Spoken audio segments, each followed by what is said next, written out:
بسم اللہ الرحمن الرحیم۔ 9 ربیع الاول، عید زہرا، روز آغاز ولایت و امامت امام زمان حضرت مہدی عجل اللہ تعالیٰ فرجہ الشریف۔ عید اہل بیت عظیم اور مقدس ایام اللہ میں سے ایک ربیع الاول کی 9 تاریخ ہے۔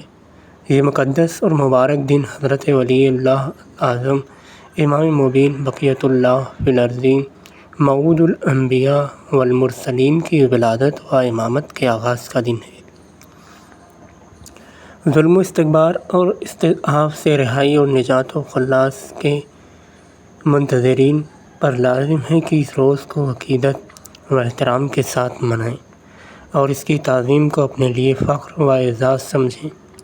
حقیقت یہ ہے کہ اس روز سے ہجری تاریخ کے اندر اب عصر مہدوی کا آغاز ہوتا ہے۔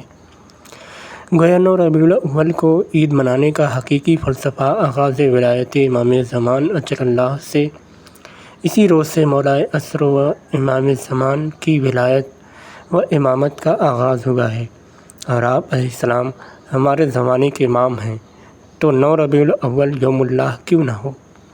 یہ دن ہماری خوشی کے آغاز کا دن کیوں نہ ہو؟ ویسے ربیع الاول کا مہینہ بھی نہایت عجیب مہینہ ہے۔ رسول اللہ صلی اللہ علیہ وآلہ وسلم کی ولادت کا مہینہ، امام صادق علیہ السلام کی ولادت کا مہینہ، بعض روایت کے مطابق رسول اللہ کی ہجرت مدینہ کا مہینہ، بعض روایات کے مطابق رسول اللہ کی ہجرت مدینہ کا مہینہ، اسی مہینے میں رسول اللہ کی وفات، اسی مہینے میں رسول اللہ کی ولادت ہوئی۔ گویا دین خاتم کا آغاز بھی اسی مہینے سے ہوگا، اور اسی مہینے امام حسن عسکری علیہ السلام خونخوار عباسی بادشاہ کے ہاتھوں 8 ربیع الاول کو شہید ہوئے، تو 9 ربیع الاول کی رات امام زمانہ علیہ السلام کی امامت و ولایت کا آغاز ہوا۔ سلام ہو اس مبارک مہینے پر جس کی ابتدا میلاد خاتم الانبیاء کی رسالت سے ہوئی اور اس کی انتہا ولایت خاتم الاوصیاء پر ہوئی۔ امام زمانہ علیہ السلام کے دور ولایت و امامت کے آغاز کی کیفیت۔ عباسی سلاطین نے امام صادق علیہ السلام سے امام حسن عسکری علیہ السلام تک 6 اماموں کو شہید کر دیا تھا۔ معتصم عباسی نے امام حسن عسکری علیہ السلام کو شہید کرنے کے بعد امام عصر علیہ السلام کا تعاقب بھی شروع کیا۔ کئی لوگ امام کے گھر میں تعینات کیے اور انہیں ہدایت کی کہ فرزند عسکری کو ڈھونڈ لائیں۔ جاہلیت کی ہے رحم قوت امامت کی جڑیں اکھاڑنے کا جاہلیت کی بے رحم قوت امامت کی جڑیں اکھاڑنے کا منصوبہ بنا چکی تھیں، لیکن خداوند نے اپنا ذخیرہ محفوظ کر لیا تھا۔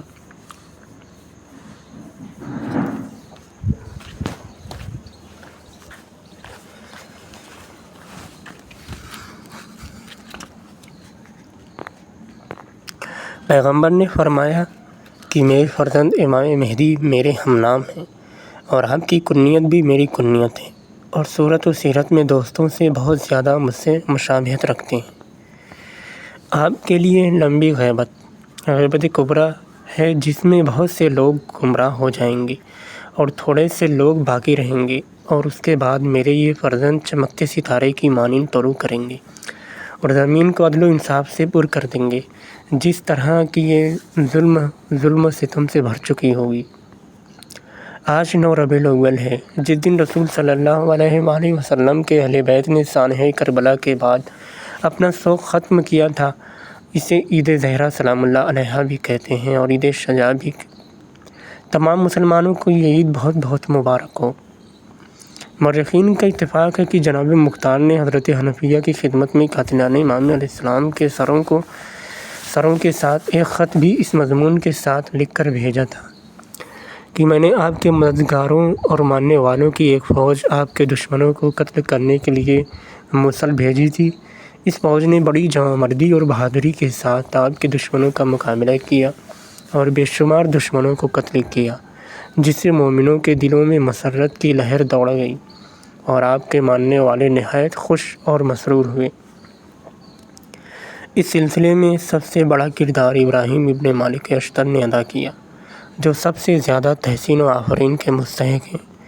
جناب محمد حنفیہ کے سامنے جب وہ تمام سر پیش کیے گئے تو دیکھتے ہی سجدے شکر میں جھک گئے اور جناب مختار کے حق میں دعا کی کہ خداوند مختار کو جزائے خیر دے، جس نے ہماری طرف سے واقعہ کربلا کا بدلہ قاتلان حسین علیہ السلام سے لیا ہے۔ پھر اس کے بعد آپ نے سجدہ شکر سے سر اٹھا کر عرض کیا، پالنے والے تو ابراہیم ابن مالک اشتر کی ہر حال میں حفاظت فرما اور دشمنوں کے مقابلے میں ہمیشہ اس کی مدد کرتا رہے اور انہیں ایسے امور کی توفیق عطا فرما جو تیری مرضی کے مطابق ہوں اور جن سے تو راضی ہو، اور ان کو دنیا و آخرت میں بخش دے۔ سر ابن زیاد ملعون امام زین العابدین اسلام کی خدمت میں جناب حنفیہ نے ابن زیاد، عمر سعد، حسین بن نمیر اور شمر ذی الجوشن وغیرہ کے سروں کو امام زین العابدین السلام کی خدمت میں ارسال فرمایا۔ ان دنوں حضرت مکہ معظمہ میں ہی مقیم تھے۔ حضرت کی خدمت میں ان ملعونوں کے سر پہنچے اور آپ کی نگاہ ان سروں پر پڑی۔ آپ علیہ السلام نے فوراً سجدہ شکر میں اپنا سر رکھ دیا اور بارگاہ احدیت میں عرض کی، پالنے والے، میں تیرا شکر ادا کرتا ہوں کہ تو نے ہمارے دشمنوں سے انتقام لیا۔ پھر سجدے سے سر اٹھا کر آپ علیہ السلام نے فرمایا، خدایا مختار کو جزائے خیر دے کہ اس نے ہمارے دشمنوں کو قتل کیا ہے۔ جس وقت ابن زیاد کا سر آپ علیہ السلام کی خدمت میں پہنچا، آپ ناشتہ تناول فرما رہے تھے۔ ان سروں کو دیکھ کر آپ نے سجدہ شکر کیا، پھر سر اٹھا کر فرمایا کہ خدا کا لاکھ لاکھ شکر ہے کہ اس نے میری وہ دعا قبول کر لی جو میں نے دربار کوفہ میں کی تھی، جب میرے پدر بزرگوار کا سر تشت میں رکھا ہوا تھا اور اس وقت ابن زیاد ملعون ناشتہ کر رہا تھا، یعنی خداوند مجھے اس وقت تک موت نہ دینا جب تک مجھے ابن زیاد ملعون کا کٹا ہوا سر نہ دکھا دے۔ اس کے بعد حضرت زین العابدین علیہ السلام نے داخل خانہ ہو کر مخدرات عصمت و طہارت سے فرمایا کہ اب لباس سے ماتم تبدیل کرو، آنکھوں میں سرما لگاؤ، بالوں میں کنگھی کرو، چنانچہ آپ کے ارشاد کے مطابق اہل حرم نے عمل کیا۔ امام حسین علیہ السلام کی شہادت کے بعد سے آج تک اہل بیت رسول اللہ صلی اللہ علیہ وآلہ وسلم میں نہ کسی نے سرما لگایا تھا اور نہ ہی بالوں میں تیل ڈالا تھا۔ کتاب امیر مختار مصنف سید بشارت حسین کامل مرزا پوری۔ 9 ربیع الاول اس لحاظ سے بھی خاص اہمیت کا حامل ہے کہ 9 ربیع الاول سن 260 ہجری کو حضرت حجت قائم آل محمد حضرت صاحب العصر والزمان نے امامت کا منصب پوری ذمہ داری کے ساتھ سنبھالا۔ امام زمانہ اجل اللہ تعالی فرجہ الشریف کے القاب: مہدی، قائم، منتظر، خاتم، حجت، صاحب اور منصور۔